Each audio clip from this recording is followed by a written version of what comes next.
in terms of the US's own nuclear arsenal, which also requires some upgrading.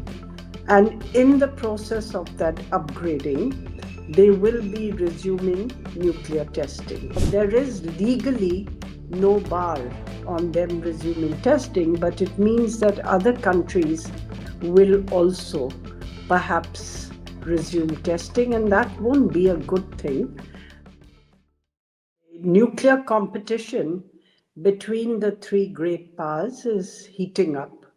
You just had Russia test out some new missiles, which is a big upgrade from the existing missiles. China too has unveiled new nuclear weapons. So what President Donald Trump is signaling before going to China is a show of strength in terms of the US's own nuclear arsenal, which also requires some upgrading. And in the process of that upgrading, they will be resuming nuclear testing.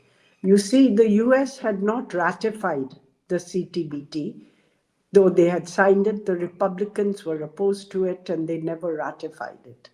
So there is legally no bar on them resuming testing, but it means that other countries will also perhaps resume testing, and that won't be a good thing.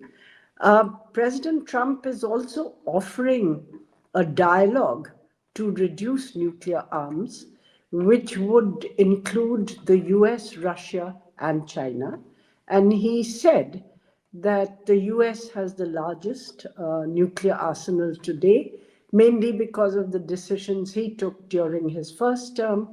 Russia has the second largest, and China is a distant third, but within 5 years, China could make up and equalize the rest.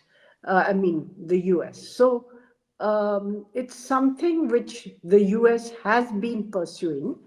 And instead of just a bilateral dialogue with Russia, I think they also want to bring China within its ambit. Whether China will agree remains to be seen, because till now they have not been willing to actually discuss nuclear arms reduction within any format.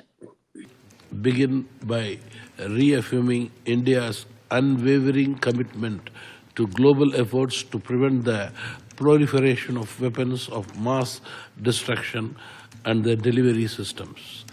The access to these WMD by terrorists and other non-state actors adds a serious dimension to threats posed by these weapons to international peace and security.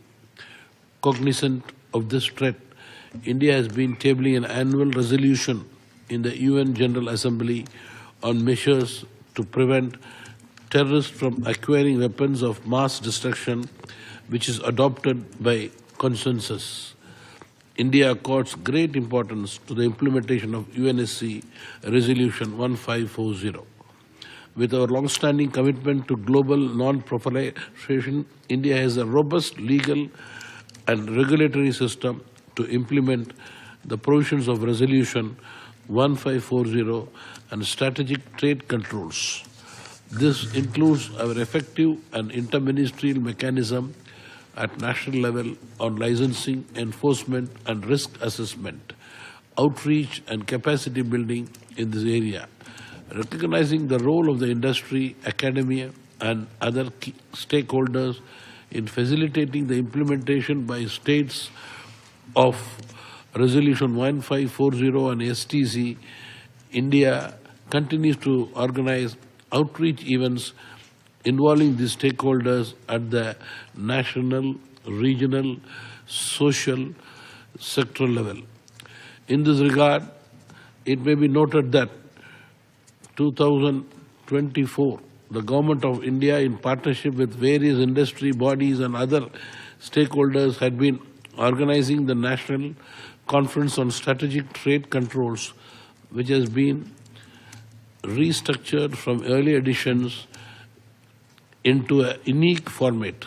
This annual NCSTC focuses on India's strategic trade control system and international best practices, comprising wider participation of the government agencies concerned.